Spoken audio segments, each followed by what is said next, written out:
घटना चक्र में आपका बहुत बहुत स्वागत है। सबसे पहले आज का एजेंडा।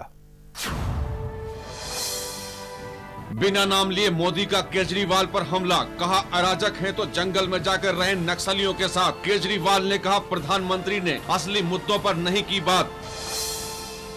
और राहुल गांधी को कांग्रेस की कमान पूरी तरह सौंपने की तैयारी, लेकिन बड़ा सवाल, क्या पार्टी को संकट से उबार पाएंगे राहुल गांधी?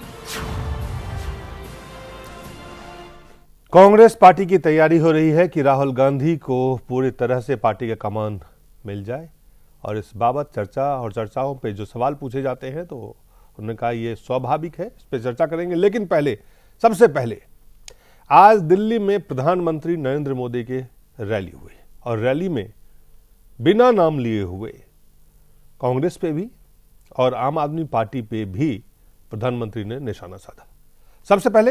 इससे पहले केजरीवाल पे जाए, कांग्रेस पे उन्होंने क्या कहा वो भी सुनिए।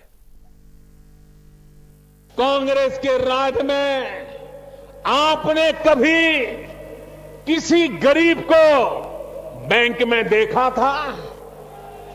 जरा पूरी ताकत से जवाब दो। किसी गरीब को बैंक में देखा था? किसी गरीब का बैंक में खाता खुलता था? कोई गरीब बैंक में जाने के लिए हिम्मत भी कर सकता था? भाइयों बहनों, अमीरों के लिए कौन सरकारें चलाते थे और गरीबों के लिए कौन जी जान से जुटे हैं, इसका पूरा भेद ये प्रधानमंत्री जन धन योजना से साफ हो जाता है। भाई, उन्होंने गरीबों को अपना घर हो ये भी बात कही। क्या कहा खुद सुन ले। ये दिल्ली हमारे देश की राजधानी है। क्या मेरी राजधानी में भी लोगों को झुग्गी झोपड़ी में जीने के लिए मजबूर होना पड़े वो अच्छी बात है क्या?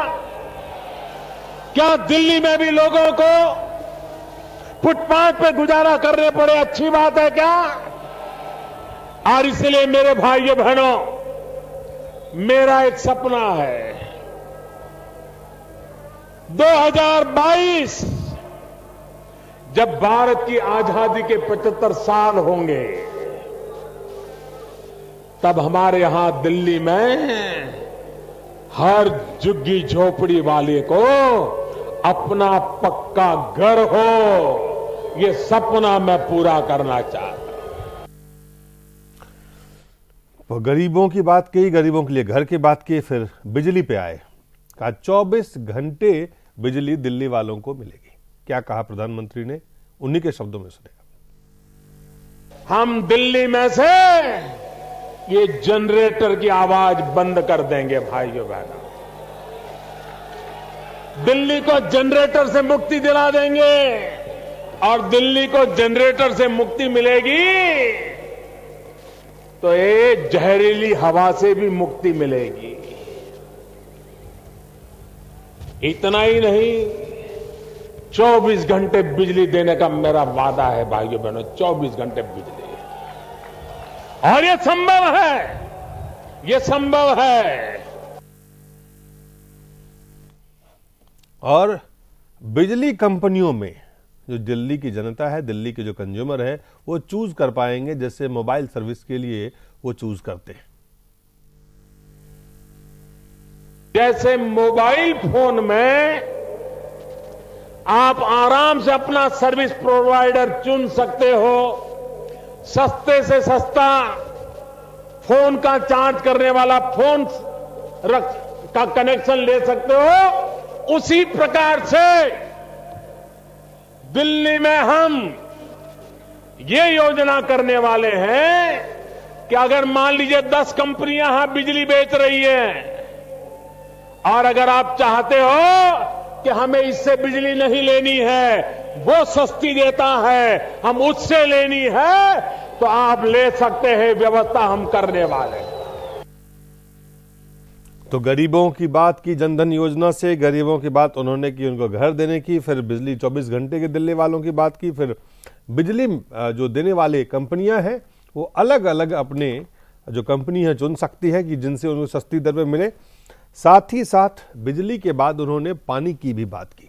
क्या कहा पानी पे, खुद आप देखें।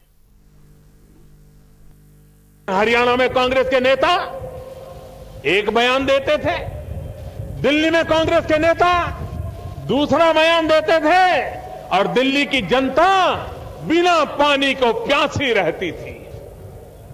क्या बयानबाजी किए बिना उन्हीं के दल के दो नेता मिलकर के समस्या के मूल में जाकर के समस्या का समाधान ऐसा हो कि जिससे हरियाणा के किसानों को अन्याय न हो, दिल्ली की जनता को अन्याय न हो, क्या ऐसे रास्ते नहीं खोजे जा सकते?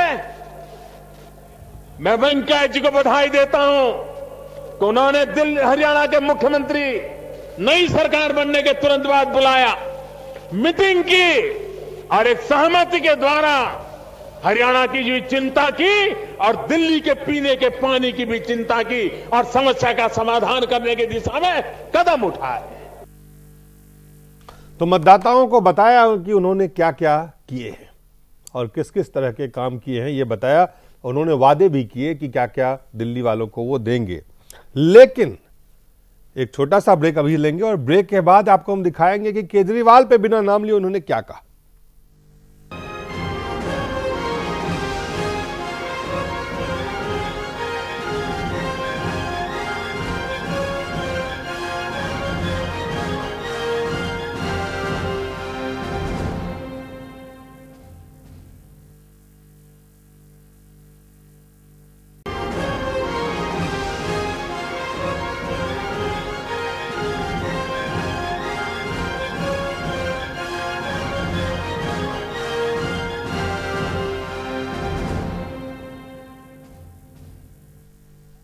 एक बार फिर से स्वागत है। हम चर्चा कर रहे हैं प्रधानमंत्री नरेंद्र मोदी की दिल्ली में रैली, और रैली के साथ साथ एक और मुद्दा है हमारा कि जो राहुल गांधी को कांग्रेस की कमान सौंपने की तैयारी चल रही है।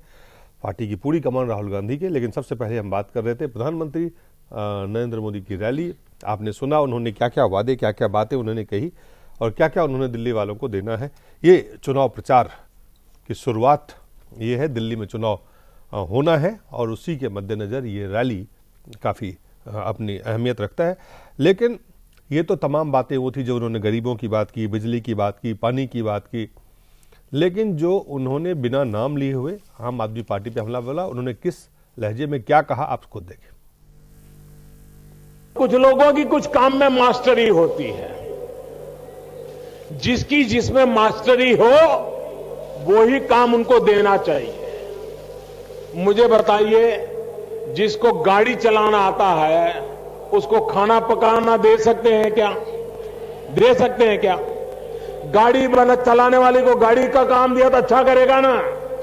इसलिए जिनको फुटपाथ पर बैठ करके रास्ते रोकने में अच्छा ही मास्टरी है, धरने करने की मास्टरी है,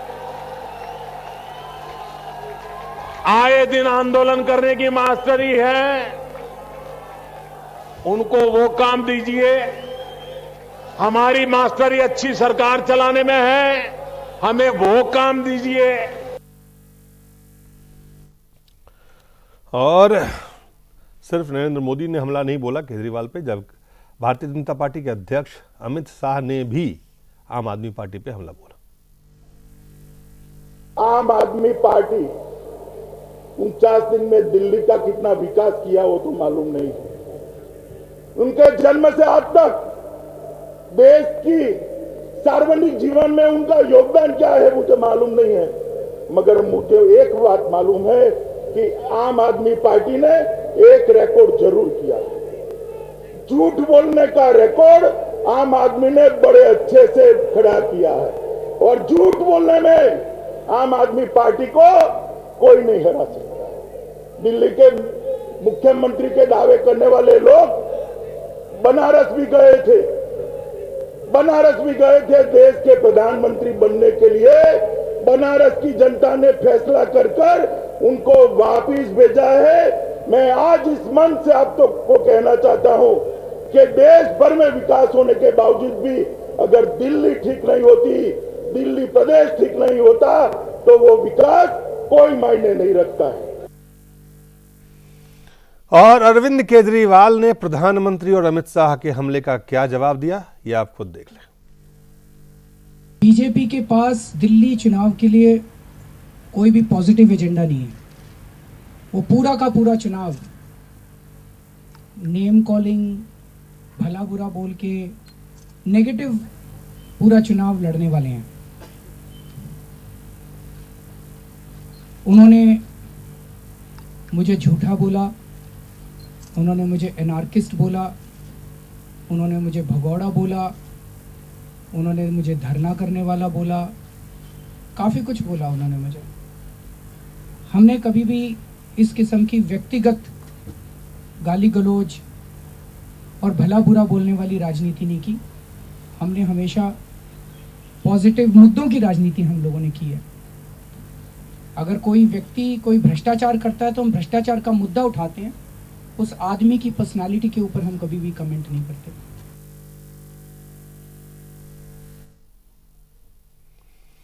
तो उन्होंने कहा कि उन्होंने मुद्दों पे बात नहीं की प्रधानमंत्री ने, और उन्होंने व्यक्तिगत जो हमले बोले उसमें दम नहीं है। आपने सुना उनको, और मुद्दों पे बात होनी चाहिए थी। असल में मुद्दों की बात प्रधानमंत्री जी ने नहीं की। कुल मिला के ये लड़ाई दिल्ली के सत्ता के लिए है, और दिल्ली के सत्ता की लड़ाई में अरविंद केजरीवाल एक बार फिर से 49 दिन की सरकार जब उनकी चली गई, छोड़ के गए, तो फिर से दिल्ली के जनता को रिझाने में वो भी लगे हुए हैं। और भारतीय जनता पार्टी के लिए चुनौती है कि दिल्ली को कैसे अपने मतदाताओं को अपने पक्ष में करें, कैसे वहाँ पे दिल्ली में उनकी सरकार बने। हमारे साथ अवधेश जी हैं, वरिष्ठ पत्रकार अवधेश कुमार, स्वागत है आपका। हमारे साथ अखिल अहमद साहब हैं, नेता हैं आम आदमी पार्टी के, बहुत बहुत स्वागत है। हमारे साथ रामाधार शर्मा हैं, कांग्रेस पार्टी के नेता हैं, और आलोक कुमार जी हैं, वरिष्ठ पत्रकार हैं। सबसे पहले शुरुआत करते हैं अवधेश जी आपसे। आपने दोनों एक रैली के भी भाषण के सुने, आपने अरविंद केजरीवाल को भी सुने। दिल्ली में चुनाव का बिगुल है, ये साफ साफ है। लड़ाई जो है वो कठिन है, इससे लगता है, या लगता है लड़ाई में जो है एक नए तरह के दिलचस्पी इसमें पैदा की जा रही? आप अगर मेरे से पूछते हैं तो लोकसभा चुनाव के समय से ही, बल्कि दिल्ली विधानसभा चुनाव के समय से ही मेरी एक दिली इच्छा थी कि जो नरेंद्र मोदी बनाम राहुल गांधी हो रहा है वो तो बिल्कुल एक नैराश्यपूर्ण और अरुचिकर हो गया है। जरा अरविंद केजरीवाल और नरेंद्र मोदी में कुछ आमना सामना हो तो जरा पत्रकारों की भी रुचि जगे, जरा देश का फिर से मनोरंजन भी हो, और उनमें से कुछ तथ्य और कुछ हास्य, कुछ व्यंग और कुछ राजनीति की जो है गंदगी भी बाहर निकल के आए। तो आप मेरे से पूछेंगे तो मेरी आज पहली बार थोड़ी दिली इच्छा पूरी हुई है, क्योंकि अभी तक अरविंद केजरीवाल लगातार दूसरे नेताओं पर निशाना बनाते थे। आज कह रहे हैं व्यक्तिगत नहीं, मैं इसलिए कंप्यूटर खोल लिया हूं, मैं ऐसे 20 उदाहरण दे सकता हूं कि कैसे उन्होंने लगातार निजी हमले किए हैं नरेंद्र मोदी पर। गुजरात में जाकर के उनके कार्यालय में बिना पहले से बात किए घुसने की कोशिश, यहां भी कोशिश। लेकिन पूरे लोकसभा चुनाव में मैंने नरेंद्र मोदी को केवल एक बार दिल्ली में सुना कि जो अन्ना का नहीं हुआ वो आपका कैसा होगा, एक लाइन हमने सुना।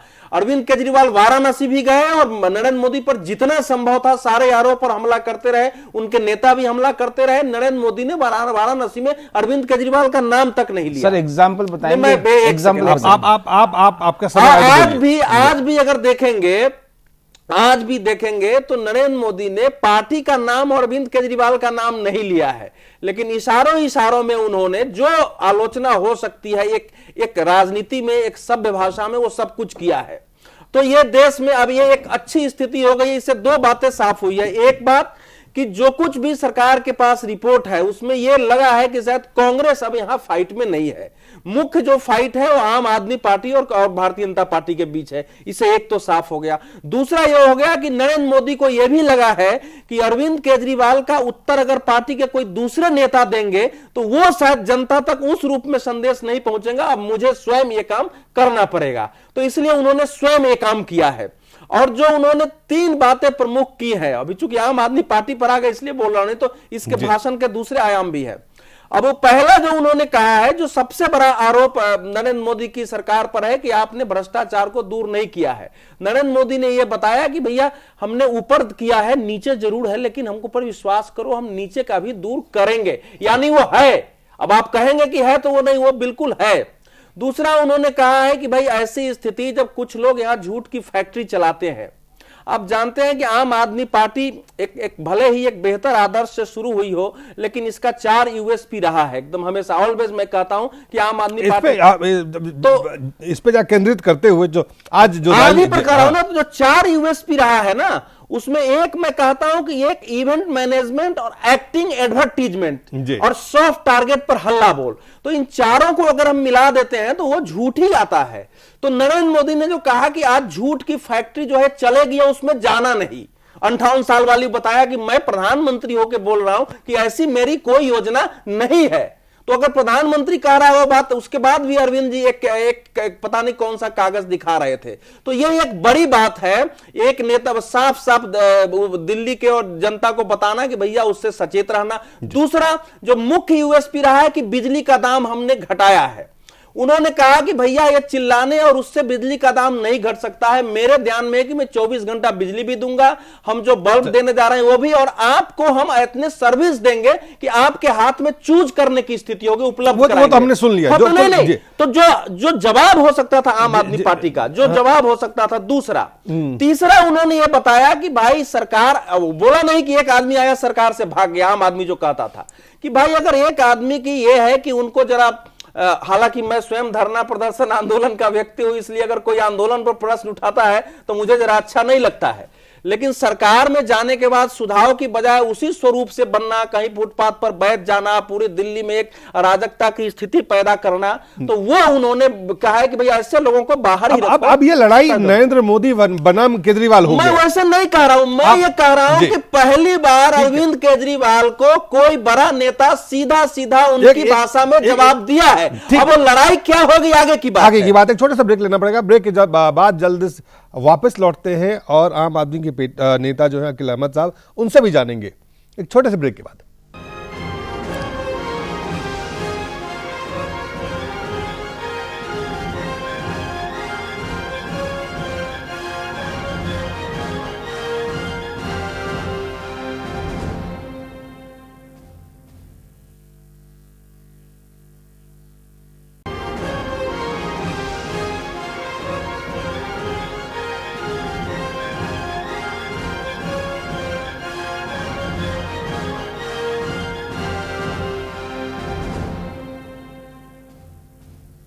एक बार फिर से स्वागत है। हम चर्चा कर रहे हैं आज नरेंद्र मोदी जी प्रधानमंत्री की रैली दिल्ली में हुई। दिल्ली रैली में उन्होंने अरविंद केजरीवाल पे बिना नाम लिए हमला बोला और अवधेश जी से हम बात कर रहे थे। अब अकील खान साहब, ये जो लड़ाई है, अब नरेंद्र मोदी प्रधानमंत्री बनाम अरविंद केजरीवाल सीधा सीधा लग रहा है, हो गया?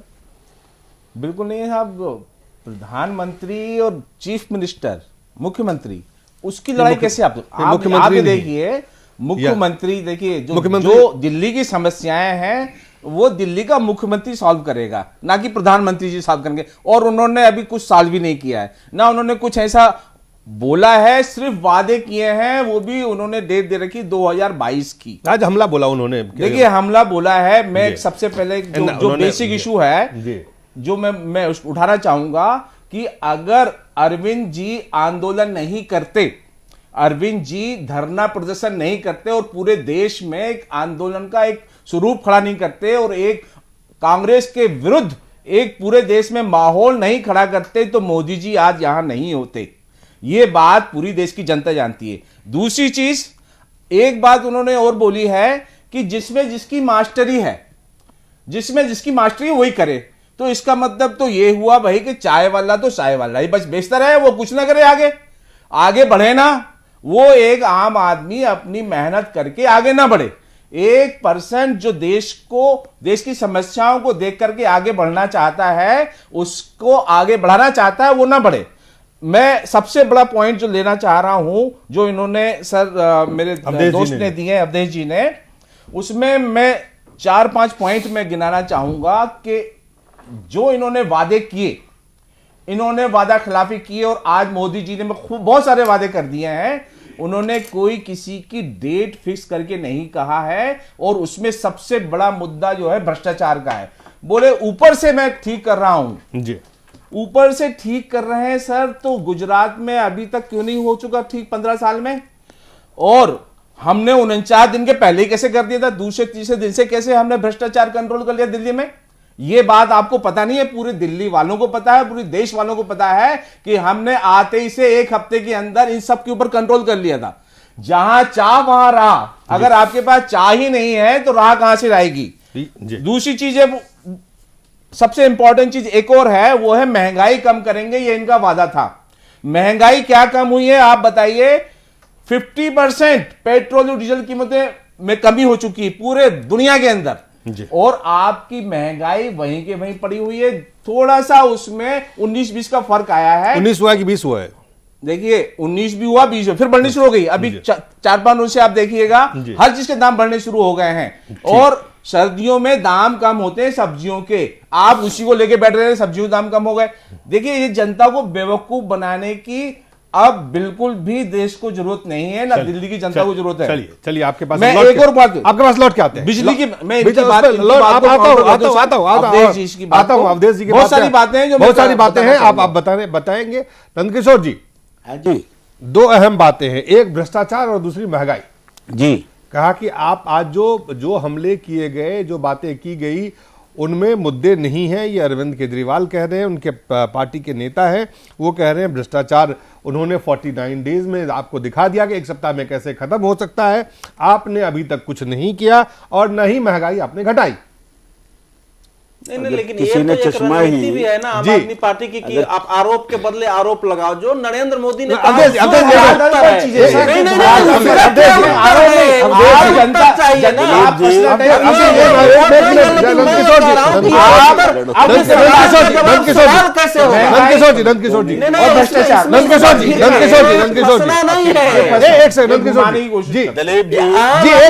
फंसाने की कोशिश करती है।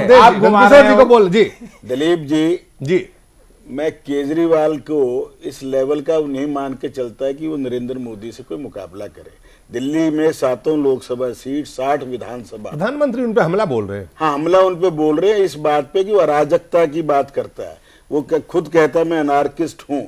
जिस आदमी ने जीवन में कोई काम ना किया हो, इनकम टैक्स में रहे हों, एक असेसमेंट की हो, एक किसी काले धन वाले को पकड़ा हो इन्होंने, या इनकी श्रीमती आज भी वहां है, किसी का कोई एक केस पकड़ा हो, तो मेरे सामने जो बैठे हैं पूर्ण देश को दिखा दिया है। इस व्यक्ति ने 9 लाख रुपए सरकार के देने थे, वो भी लोगों से चंदा इकट्ठा करके जमा कराए। वो भ्रष्टाचार की बात, सदाचार की बात और ये बातें करे एक आदमी जो हर जगह से भगोड़ा है। टाटा से भागा, उसके बाद विवेकानंद आश्रम से भागा, मुद्दे पे आप बात नहीं कर रहे, जो बात से भागा, महंगाई और भ्रष्टाचार पे क्या बात? WPI शून्य आई है, ये आंकड़े आप सारे चैनल ने दिखाए भ्रष्टाचार के ऊपर। आज लगातार जो केजरीवाल बोलता था कि रिलायंस को गैस का इतना भाव दे देंगे, 8 क्या कहां दिया? आज देश सबसे आगे है। देश के लिए जीने वाले लोग, देश के लिए मरने वाले लोग, आज ये एक टोपी पहन के अन्ना हजारे का थैला लेके, टोपी लेके भाग गए और अपने आप को नेता समझते हैं। मेरे एक सवाल का जवाब विधानसभा में इसी केजरीवाल, आप कह रहे हैं भ्रष्टाचार कम हुआ, महंगाई कम हुआ? भ्रष्टाचार कम हुआ जी, महंगाई कम हुई है, ये सबके सामने है। और 20-20 रुपए किलो तक हुई है। कुछ चीजें सीजनल, यदि लगातार ओस पड़ेगी, धुंध आएगी तो कुछ सामान नहीं आया, एक दिन में घट गया, बढ़ गया। ये कोई परचूनी की दुकान नहीं है देश चलाना। देश चलाने के लिए 50 देशों से संबंध बनाना। आज के देश में अमेरिका हो या चाइना हो या ब्रिक्स के कंट्री हो, सब जगह मान सम्मान देश का बढ़ा है। ऑस्ट्रेलिया हो, साउथ अफ्रीका हो, पाकिस्तान का भी एक गोले का जवाब 2 गोले से है।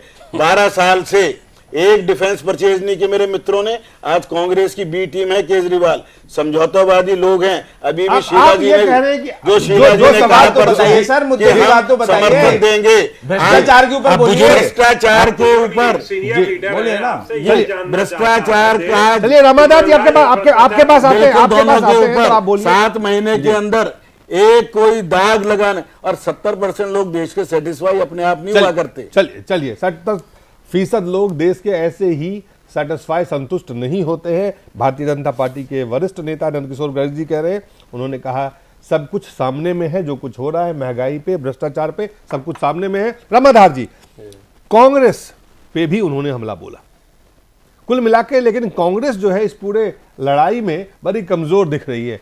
इसकी क्या वजह है? दोनों दल जो हैं वो झूठ की खेती करते हैं, और कांग्रेस में झूठ सब लोग एक दूसरे को कह रहे हैं, रिवाज नहीं है, इसलिए हम कमजोर दिख रहे हैं।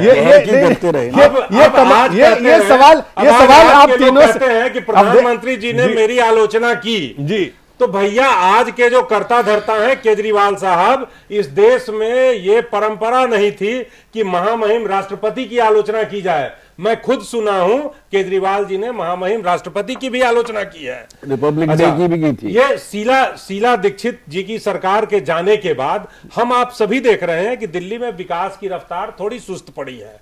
क्या कारण है ये तो बता सकते हैं भारत सरकार, अभी चूंकि वहां पे राष्ट्रपति शासन लागू है तो भारत सरकार बता सकते हैं, के लोग बता सकते हैं। और आज ये मोदी जी अपनी रैली में दिल्ली में सरकार जब से इनकी बनी है और तब से जो कार्य वो पूरा नहीं कर पा रहे हैं, अपने वायदे किए हुए पूरे नहीं कर पा रहे हैं, आज की रैली में और उनके भाषण में वो कह रहे हैं गरीबों के लिए काम कर रहे हैं, हताशा दिख रही थी जी। आम आदमी पार्टी के बारे में तो कुछ कहा ही नहीं जा सकता है, ये लोग तो नकारात्मक राजनीति करने में पीएचडी है और करते रहेंगे जी। ऐसा कुल मिलाकर के तमाम दल और कांग्रेस अपनी तैयारियों में लगी है, चलिए अभी तैयारियों में लगी है, हम चुनाव लड़ेंगे, मजबूती से लड़ेंगे और दिल्ली को एक अच्छा विकल्प पुनः हम लोग देंगे। चलिए अच्छा शासन हम लोग दिल्ली को पुनः एक अच्छा विकल्प आप देंगे, ये बात कांग्रेस पार्टी के नेता रामाधार जी कह रहे हैं। आलोक जी, झूठ की खेती, एक दूसरे पे जो तमाम दावे हैं और जो पूरी जो सियासी इस वक्त लड़ाई है, इस लड़ाई में हालांकि वो कह रहे हैं रामाधार जी की वो तैयारी में जुटे हैं, लेकिन ये लड़ाई जो है अब एक तरफ प्रधानमंत्री ने कमान संभाल लिया है इस लड़ाई की, इस लड़ाई से यही दिलीप जी राजनीति में बड़ा महत्वपूर्ण होता है कि आप अपना दुश्मन किसे चुनते हैं। या तो उस दुश्मन की आप मदद कर रहे होते हैं या नुकसान कर रहे होते हैं, लेकिन दुश्मन चुनना ही बहुत महत्वपूर्ण होता है, आपके स्ट्रेटेजी का पार्ट होता है। तो आज नरेंद्र मोदी ने अपने भाषण में यह साफ कर दिया कि वो उनके पसंद के मुताबिक इस बार दुश्मन केजरीवाल को चुन रहे हैं। अब वो उनको फायदा होता है या नुकसान होता है, दूसरी बात रही बात कि मैं अब आज की तारीख में मोदी के असर को कम होता हुआ उतरता हुआ देख रहा हूं जी, ये साफ गोई से कह रहा हूं। जब दिल्ली के बैटलफील्ड में वो आ रहे हैं तब इनके पास वो जंगजू नहीं है जिस जंगजू के लिए केजरीवाल लंबे समय से संघर्ष कर रहे थे। उनके जो कैडर लेवल है, जो झुग्गियों में मौजूद है, पीडीएस शॉप पे मौजूद है, जहां उन्होंने एक संघर्ष किया है, नापतौल के मशीनों के खिलाफ लड़ाई लड़ी है, तो एक ग्रास रूट पे कहीं ना कहीं केजरीवाल की मौजूदगी है। अब उसको ट्रांसफॉर्म कैसे करते हैं? अगर बिजली के लिए वो आप कह रहे हैं कि आप बिजली सबको दे देंगे, लेकिन जिनके लिए बिजली का बिल चुकाना भारी पड़ रहा है, उन तबके की कौन खैर कर रहा है? तो वो लड़ाई एक तरीके से देखें। और तीसरी जो सबसे बड़ी बात कि आप भगोड़ा कह सकते हैं, सब कुछ कह सकते हैं, अराजक कह सकते हैं, लेकिन 39 दिनों में, 49 दिनों में दिल्ली के लोगों ने यह एहसास किया कि भ्रष्टाचार के खिलाफ वहां लड़ाई लड़ी गई। वहां सड़क पे पुलिस कभी ऐसे खुलेआम पैसे वसूलता नहीं देखा गया। अब देख रहे हैं, आजकल देख रहे हैं। हाँ, अब तो देखना पड़ेगा आपको। नहीं, अब दिख रहा है कहीं पर, और 28 एमएलए वो भी हैं। आज कोई सब पकड़ा हो तो बता दें। नहीं, मैं ये नहीं बताएंगे। नहीं, गर्ग साहब, इतना पक्ष लेने पत्रकार के नाते भाषा बोल, आप नाप जोड़ कर बोले, नाप जोड़ पे खड़े, पीडीएस पे खड़े, कहीं बता दो कहाँ खड़े। आपको देखना चाहिए सर, अगर दिल्ली की जमीन पे जाके देखेंगे तो सब मिलेगा आपको। अरे अखिल साहब ये सुन लीजिए, मैं दूसरी बात कह रहा हूं। इस रैली में, केजरीवाल की रैलियों में लोग आते थे, सब कुछ आते थे, लेकिन दिल्ली में भारतीय जनता पार्टी धन बल के सहारे चुनाव लड़ती है।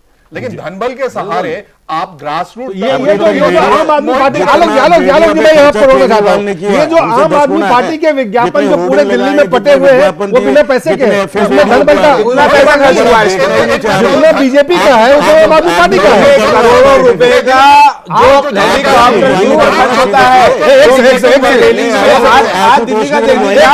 जितना दिल्ली की रेल में आज पैसा खर्च हुआ, इन सब एडवर्टीजमेंट में लाके कर लीजिए आप। मेरा जो सवाल है आलोक जी, रिकॉर्ड जो धन बल का इस्तेमाल आम आदमी पार्टी कर रहा है और बीजेपी के सामने अगर कांग्रेस को देखे तो कमजोर दिखेगा आपको, लेकिन आम आदमी पार्टी का जो खर्चा है, जिस तरह से वो, मैं इस चीज को कह रहा हूं, मैं इस बात से बिल्कुल इत्तेफाक नहीं रखता हूं कि आप डिनर पार्टी करके आप चंदा वसूलें। आप अलग अलग इत्तेफाक की बात नहीं है, जो बात आप कह रहे हैं। लेकिन मैं ये कहना चाह रहा हूं कि चुनाव का ऐलान नहीं हुआ है, भारतीय जनता पार्टी को अगर यहां पावर में आना है तो उन पहलुओं को ख्याल करना पड़ेगा। आपका सोली डेडिकेटेड वर्कर तैयार करना पड़ेगा केजरीवाल से लड़ने के लिए। वो सिर्फ पैसे से नहीं आ सकता। आपको यह बात बतानी पड़ेगी कि आप भ्रष्टाचार के खिलाफ जमीन पे लड़ रहे हैं। आपको ये दिखाना पड़ेगा कि काला धन के बारे में आपने जो कहा है, और आज अगर लाचारी से अमित शाह मन से कह रहे थे कि ये बड़ा जटिल काम है, तो नहीं, वो कन्वर्जन के तरीके से आपको दिखाना पड़ेगा। मैं किसी का पक्ष नहीं ले रहा, मैं अभी चुनाव की तारीख में दे रहे हैं, मैं ये कह रहा हूं सड़क से आपको भ्रष्ट होती ताकतें। और एक बात बहुत महत्वपूर्ण, घर साहब बैठे हुए हैं, पिछले साल के इस ठंड को हमें याद है, पत्रकार होने का सब कि किस ढंग से रैन बसेराओं पे सरकार काम कर रही थी, किस ढंग से लोग कंबल बांटे जा रहे थे। आज प्रचार में कहीं नहीं है, आज बिल्कुल प्रचार में नहीं है। मैं आपको कह दूं, आज 40 लोग, आज गवर्नर हाउस से ऐसा कोई रास्ता, कोई गाड़ी नहीं निकल रहा है गवर्नर हाउस से, और सरकार। चलिए मेरे साथ अभी आप मेरे एरिया में 3 रैन बसेरे आपके इलाके में हो सकते हैं, लेकिन देखे जो नहीं है। 10 बजे रात में जाता हूँ, आलोक जी, दिल्ली में जो गरीब थे, रमादास जी, तभी नहीं दिख रहे हैं वो सड़क। रमादास जी, गर्ग साहब, आलोक जी, अब हम आते हैं वापस जो हमारे साथ अवधेश जी और जो अकील खान साहब हैं। दो बातें, अवधेश जी पहले आपसे, फिर अकील खान साहब आपसे। ये जो लड़ाई है इस वक्त, ये है दिल्ली चुनाव की, दिल्ली में सत्ता के लिए पूरी लड़ाई है, और तमाम दावे हैं, दावों की हकीकत सब लोग जानते हैं। आज वो स्थिति नहीं है कि आप कुछ बोल देंगे और लोग देखते नहीं है, सुनते नहीं है। लोग लगातार, एक नहीं सैकड़ों चैनल है जो लोग देख रहे हैं, हर चीज़ अपनी आंखों से देख रहे हैं। जब कोई पार्टी, कोई जिस तरह से आज दिल्ली में लोग आए, उस पर कई सवाल भी उठे। आम आदमी पार्टी के नेता हैं, विरोधी हैं, सवाल उठाएंगे, लेकिन कुल मिलाकर के जो मुद्दा है यहाँ पे, अब चाहे वो हमला पर केजरीवाल के व्यक्तिगत पे हमले हो, चाहे मुद्दा ना हो, वो कहे मुद्दे पे नहीं उठाए, असल में मुद्दा अब कहाँ है इस चुनाव का? ये चुनाव जो है दिल्ली में, अब मुद्दा क्या रहेगा? जो आज के रैली के बाद क्या दिखता है कि क्या मुद्दे होंगे? देखिए, मुद्दा अगर नरेंद्र मोदी के भाषण की दृष्टि से देखें तो बिल्कुल साफ हो गया है कि एक तो दिल्ली को 24 घंटे की बिजली में इतनी कंपनियां कि लोगों को चुनने का अधिकार हो। दूसरा कि यहां से भ्रष्टाचार मुक्त शासन मिले, यानी ऊपर से किए हैं, नीचे से हम खत्म करेंगे।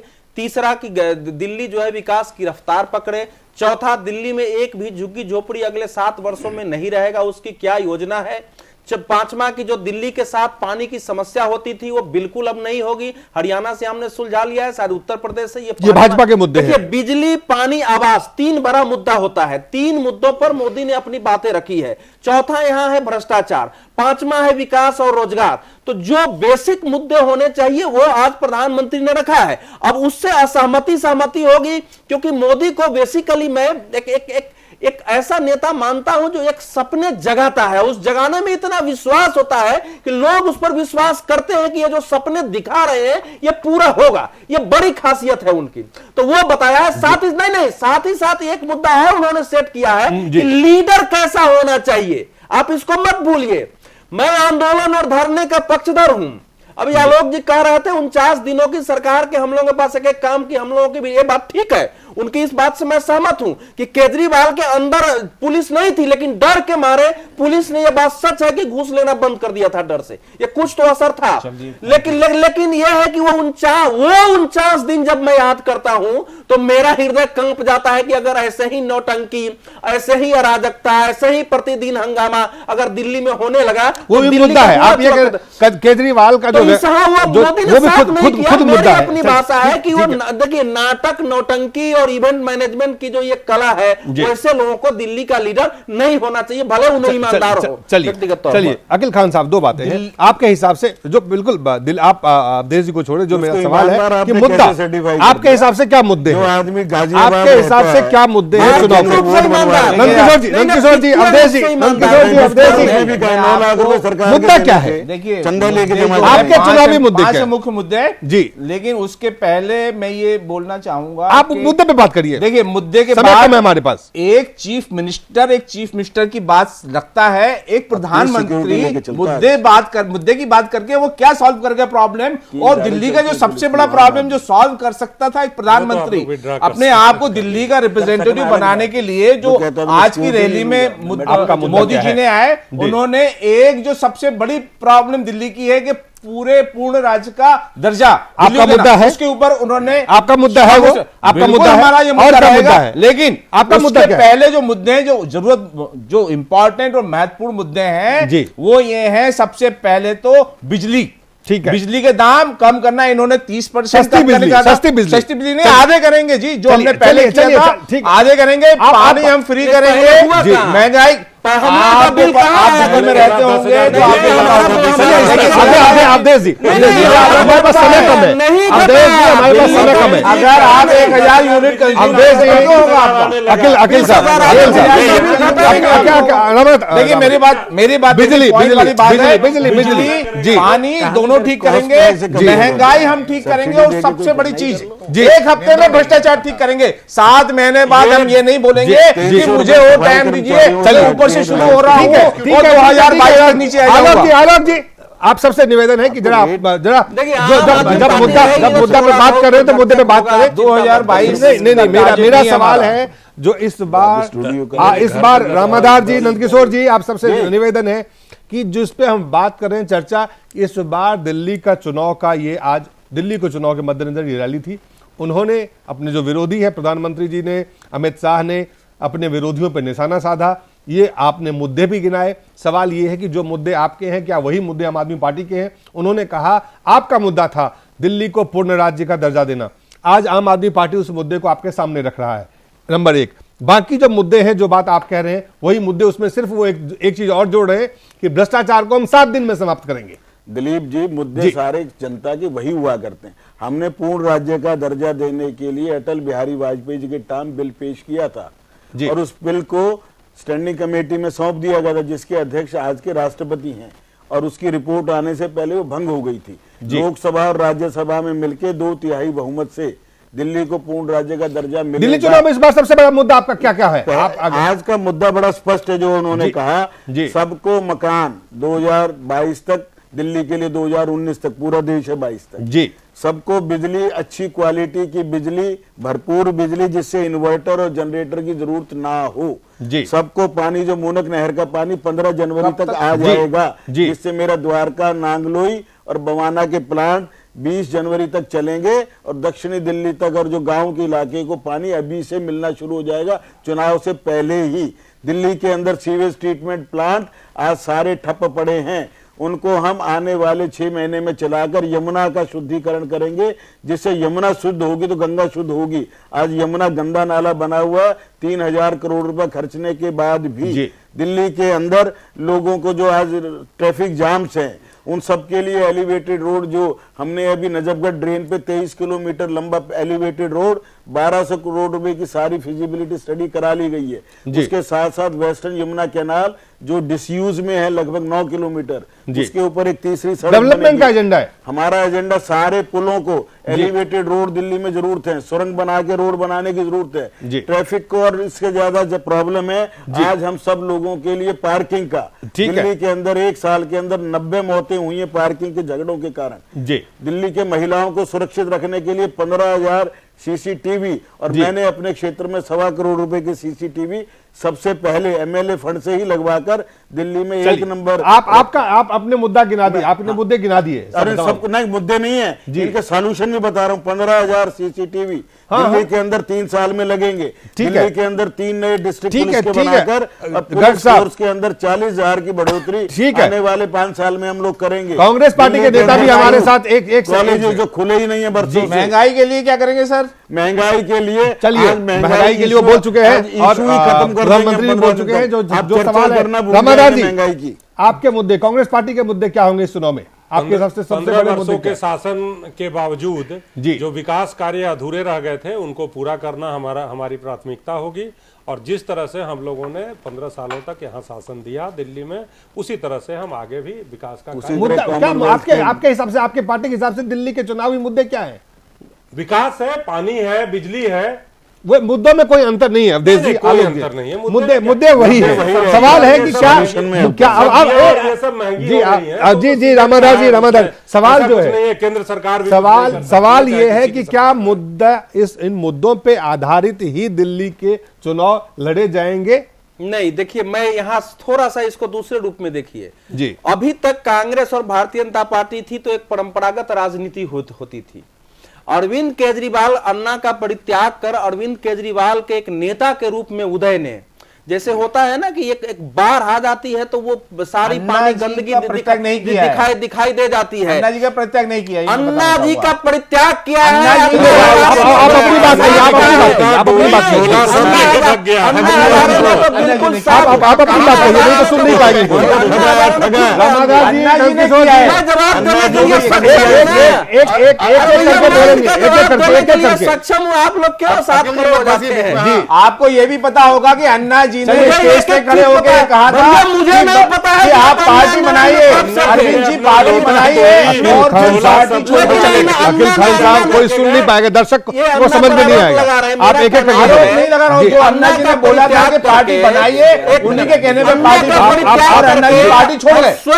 स्वयं अनशन करके जो पार्टी की जो सवाल मेरा था, सवाल का जवाब, समय कम है हमारे पास, समय कम है, लेकिन वही सवाल है कि एक ऐसी पार्टी आ गई है जो कि एक अपने व्हीम में ये मान के चलती है कि अभी तक किसी ने कोई काम ही नहीं किया, दूसरी पार्टी में कोई ईमानदार ही नहीं है, सारे पत्रकार चोर हैं, मेरा शासन आएगा तो पत्रकारों को जेल में डलवा देंगे, पत्रकार सब मोदी की गुलामी करते हैं। ये आपका नेता है अरविंद केजरीवाल, जिसने ये आपकी वर्जन है, ये आपका वर्जन है।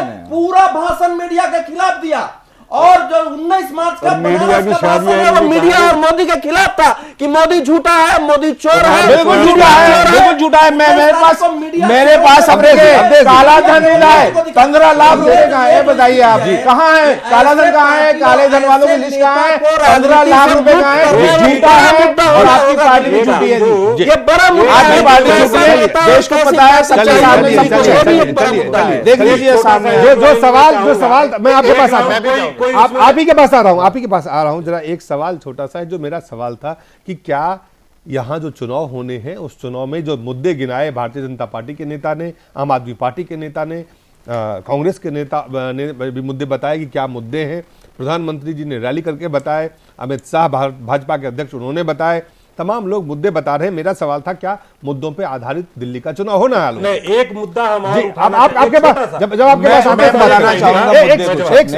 इनके आलोक के महात्मा गांधी के द्वारा शुरू किए गए खादी ग्रामोद्योग को वर्तमान भाजपा सरकार पतंजलि योगपीठ को सौंपने की तैयारी में है। अगर वो सौंप देती है चुनाव के पहले, अगर वो सौंप देती है तो कांग्रेस इसे भी दिल्ली के चुनाव में नहीं सकता ये कभी। मैंने कहा कि अगर नंदकिशोर जी, आपको अभी घोषणा पत्र आना बाकी है। जो दिल्ली में सबसे बड़ा मसला है, शीला दीक्षित सरकार भी लगातार इससे जूझती रही थी, नरेंद्र मोदी भी आए तो इस पे बोलने की कोशिश की, उन्होंने कहा अब तो कुछ होता दिख नहीं रहा है कि प्रवासी यहां 5 लाख की तादाद में प्रतिदिन लगभग हर महीने आते हैं। उन प्रवासियों के लिए देश के अलग अलग हिस्से से जो लोग आ रहे हैं उनके लिए कौन सी पैकेजिंग है? 50,000 भाई, 5 लाख आएंगे तो कौन सी पैकेजिंग है और किस ढंग की पैकेजिंग? 5 लाख नहीं है, आप कितना है संख्या है? ये 5 लाख की संख्या शीला दीक्षित ने कही है। तो जिस ढंग से वो संख्या उन्होंने बताई थी, इसके लिए आप क्या दे रहे हैं? और सब दिल्ली में जितने भी लोग हैं, ज्यादातर लोग, ठीक है यहाँ के मूलवासी भी हैं, ज्यादातर लोग आते हैं और उनका वोटिंग लिस्ट में नाम है, उनको किस ढंग से, ज्यादातर उसमें झुग्गियों में रहते हैं लोग, उनको आम आदमी पार्टी या भारतीय जनता पार्टी में से कौन अपनी ओर ले जाता है? ये एक बहुत महत्वपूर्ण मुद्दा होगा, वो देखने वाली बात होगी कैसे किसको पैकेजिंग। दिल्ली में तो बस एक ही समय, बाकी तो खाना पीना और घर चलता रहेगा कि एक अराजक पार्टी वाकई जो उतर गई है ना, इससे मुक्ति और ऐसे नेता से जो एक्टिंग, एडवर्टीजमेंट, हल्ला बोल और इवेंट मैनेजमेंट,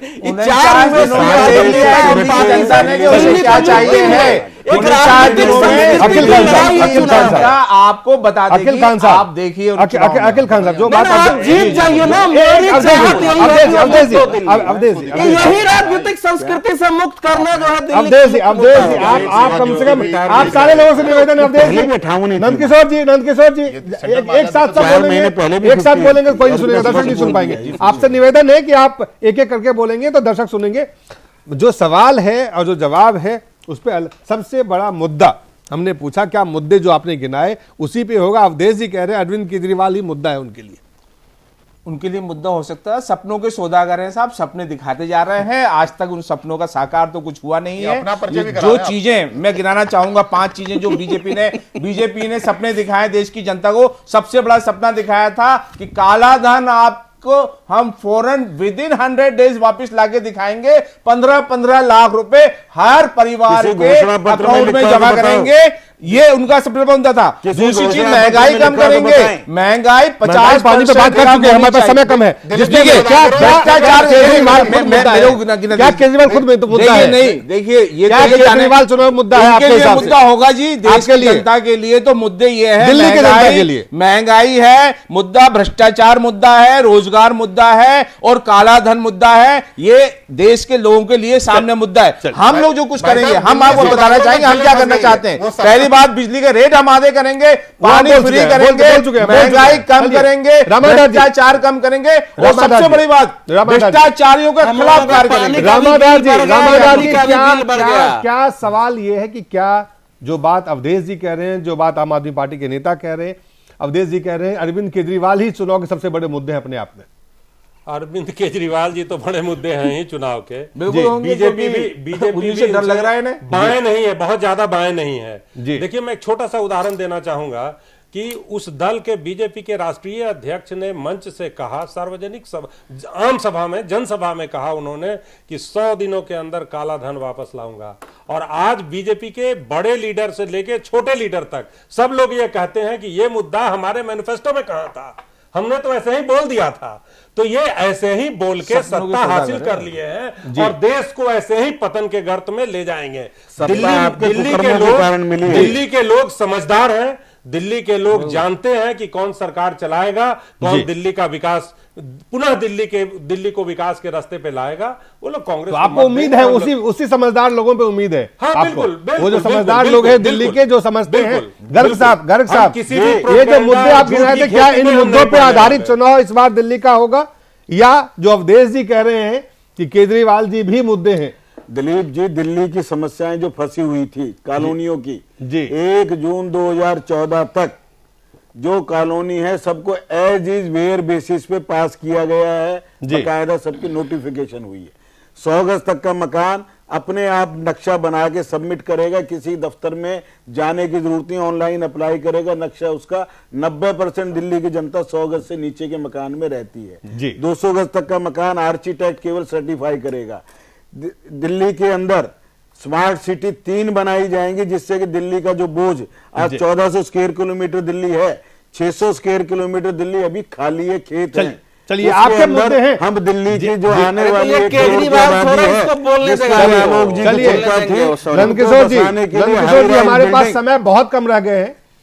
जो असल मुद्दा है कि जिस तरह से पिछले चुनाव हुए और आज 1 साल के लगभग अंतराल में फिर से चुनाव होने जा रहे हैं, क्या इस बार मोदी जी के नाम से वोट, क्या इस बार यहाँ स्थिर सरकार, आप आलोक जी, स्थिर सरकार, बहुमत की सरकार, ये भी क्या जनता के मन में एक मसला होगा, एक मुद्दा होगा, एक सोच होगी दिल्ली के चुनाव में? एक देखिए सबसे बड़ी बात है, हमेशा भारत की राजनीति और बहुमत सरकार, नहीं आपको दूसरी बात कर, भारत की राजनीति में मानना पड़ेगा कि बीजेपी और एंटी बीजेपी वोट के पोलराइजेशन में कौन बाजी मारता है। क्या बीजेपी वास्तव में, नहीं सवाल मेरा सवाल मैं यही कर रहा हूं, पोलराइजेशन का खेल आपको समझना पड़ेगा। अगर कांग्रेस और आपके बीच खेल होता है, वो तो स्वाभाविक है। मेरा सवाल है क्या स्थिर सरकार और स्पष्ट बहुमत की सरकार दिल्ली की जनता जो है उनके मन में यह सवाल होगा? ये बीजेपी के पक्ष में वोट डालने वालों के मन में जरूर होगा, लेकिन जो विपक्ष में वोट डाल रहे हैं उनके मन में नहीं होगा। भारतीय जनता पार्टी की बढ़ती हुई गाड़ी को कैसे रोका जाए, क्या वो इकट्ठे होकर रोकने की कोशिश करते हैं, तब तो गाड़ी मुश्किल में पड़ जाएगी। अगर स्थिर और बहुमत की सरकार, निश्चित रूप से स्थिर सरकार तो एक बड़ा मुद्दा होता ही है किसी भी चुनाव में। नहीं आप लोगों ने नहीं बताया, इसलिए मैंने ये सवाल लास्ट में पूछा कि क्या स्थिर और बहुमत की सरकार हुआ है ना, वह तो स्थिर सरकार लोगों ने सिद्ध कर दिया। इतना हंगामा चल रहा है। नंदकिशोर जी, स्थिर और बहुमत की सरकार आलोक जी कह रहे हैं, उसका मतलब ये है कि बीजेपी के जो मतदाता है या बीजेपी के पक्षधर जो मतदाता है उनके मन में होगा, बाकी वालों को, बाकी लोगों मन में नहीं होगा। मतदाता है जो देश की चिंता करता है वो स्थिर सरकार चाहता है। और 30 साल बाद इस देश में एक स्थिर सरकार आई केंद्र में, और महाराष्ट्र में, हरियाणा में, झारखंड में एक सरकार आई तो लोगों को आज रोशनी नजर आ रही है कहीं कश्मीर थोड़ी, जम्मू कश्मीर में थोड़ी कसर रह गई तो आज वहां राष्ट्रपति शासन या राज्यपाल शासन लगा। इसलिए स्थिर सरकार बहुत बड़ा मुद्दा है। केंद्र और राज्य में एक ही सरकार हो तो काम दोनों पहिए बराबर के चलते हैं, ये भी एक बहुत बड़ा मुद्दा है। 10 सालों तक यूपीए सरकार रही केंद्र में और वहां गुजरात में मोदी सरकार रही, फिर भी विकास हुआ। ये कोई मुद्दा नहीं है। चलिए अकील खान साहब, स्थिर सरकार, दिल्ली में विकास जो स्थिर सरकार का मसला, स्थिर सरकार, स्पष्ट बहुमत की सरकार, आपके पास भी स्पष्ट बहुमत नहीं था जी, आपको जाना पड़ा। क्या जनता के मन में यह सवाल सबसे बड़ा होगा कि अगर किसी को भी देना है स्पष्ट बहुमत की सरकार देना है, स्थिर सरकार, यह मुद्दा है आपके लिए भी? नहीं, बहुमत के कारण देखिए एक मिनट देखिए यह मुद्दा है या नहीं है? हमारे पास बिल्कुल जनता को जरूर चाहिए स्थिर सरकार और स्पष्ट बहुमत सरकार चाहिए, और वो अब जान चुकी है कि अरविंद केजरीवाल जी के पास पूरा बहुमत नहीं था, और अब 40 से ज्यादा सीटें हम लेकर के आएंगे और ये सीटें बढ़ती ही जा रही हैं। आप देख लीजिए चारों तरफ रैली जो दिल्ली के अंदर अरविंद केजरीवाल ने की है, वो आपको अच्छी तरह से इस बात का जवाब दे देगी कि हमारी स्थिर सरकार आने वाली है। लेकिन हमारी स्थिर सरकार वो नहीं होगी कि बस हॉरिजॉन्टल लेवल पे चला जाए। हमारी सरकार होगी, हम वर्टिकल डायरेक्शन में जाएंगे। और 65 साल से जो स्थिर सरकार उन्होंने दी है, भ्रष्टाचार को स्थिर किया हुआ है, महंगाई को स्थिर किया हुआ है, भाषण में